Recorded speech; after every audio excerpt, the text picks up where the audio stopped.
All right, folks, back again with a demo of the Brita Pitcher here, and I can tell you already I'm really liking what I'm seeing, and just the impressive developments that the Brita has made on this. And you may not think it's a big deal, but having owned previous Pitcher units and other Brita units, they've made some great improvements on this. So first, as I mentioned in the unboxing video, what you want to do is you want to clean this thing. Don't use any abrasive cleaners. Don't put it in the dishwasher. Just take it apart and then just use some soft dishwashing soap and just clean it out really well. Some people, and I'll show you this really quickly. When you take off the lid, and I show you this, there has been some complaints from people on Amazon that this white thing does not come out real easily, and they do make it so it's fairly secure. And so the secret to getting that out is the reason why you would get it out is to clean it. So just run some warm water on it. You're going to be doing that already, cleaning it. Get some dish soap in here in between. It's going to cause it to be a lubricant, and just kind of maneuver it and turn it upside down. Of course, you've got gravity working here, and then once it's upside down and you've got that soap in there, that thing's just going to fall right out. So that's how that works. And so let me just show you really quickly. One of the things you've got to also do, as I won't put the lid on completely because I got to put the filter in it. You noticed I don't have the filter in yet, and that's the real magic of the Brita. So this is a standard filter. They make a standard filter, and they make a long-lasting filter. The long-lasting ones are blue in color. That's how you're going to be able to tell the difference. And to get this thing activated, or to get this thing going, don't put it in as is. First thing you got to do is just run water on it for 15 seconds. So that's what we're going to do. Doesn't have to necessarily, don't make it hot and don't make it excessively cold. Just get, just general temperature water. And I'm talking to you while I'm doing this, but we're just going to run water on this thing for 15 seconds.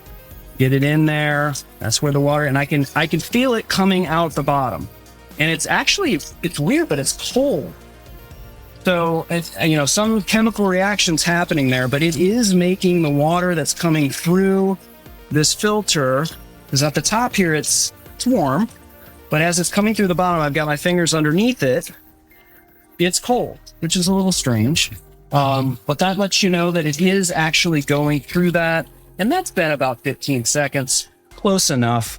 And again, to win over this in the unboxing video, if you haven't watched the unboxing video, it's okay. I'm going to show it to everyone here again. But in order to make sure that this filter goes into this Brita Pitcher the right way, there's a long line that's along the back part of this, and you just find the long line that's on the filter, line it up, and pop it in, and it fits in there nice and securely.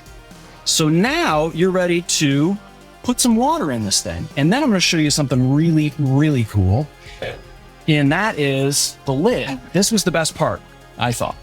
So it used to be that you would just, at this point, put water in the unit. But you never have to take off the lid now to put water in the unit. I can put this lid on right now without any water, because it now has this circle you see here that opens up that you can use to put water in there. And this thing is a sensor that will sense when you need to change your filter. So in the case of a standard filter, it's going to last you 40 gallons of water. So however long it takes you to do 40 gallons of water, this sensor is going to say, hey, time to change. If you have one of those long-lasting ones, it's 3 times as much. So 120 gallons is what the long-last ones will. So do the math for yourself. How much water you think you're going to be able to use in order for you to determine what that is. And so now it fits securely onto the top of the unit. And basically, I am going to fill this up. And you can see it's taking a little while, right? It's not it's starting to pool up, and that means it's going to go through the filter. So you don't just, set it and forget it. You might want to fill it up to this point and maybe close it or whatever, but you don't want to overfill it. Okay. And so when I close it here, this is when you do the setting. You're going to basically, I'm going to try to get it to where you can see it and get it up close, but you basically hold this for a few seconds. Okay, everything's going to flash, and now we're at the standard filter, and you saw that the standard filter flashed. So now it's going to measure for a standard filter. It's different. You would hold it down longer in order for it to get to the long last filter, and at any point in time, you could always hit this to get to get the status of where you're at in terms of whether or not you want to replace the filter. So there you go. I hope that helps when you are going to purchase and set up your Brita water filter, and enjoy.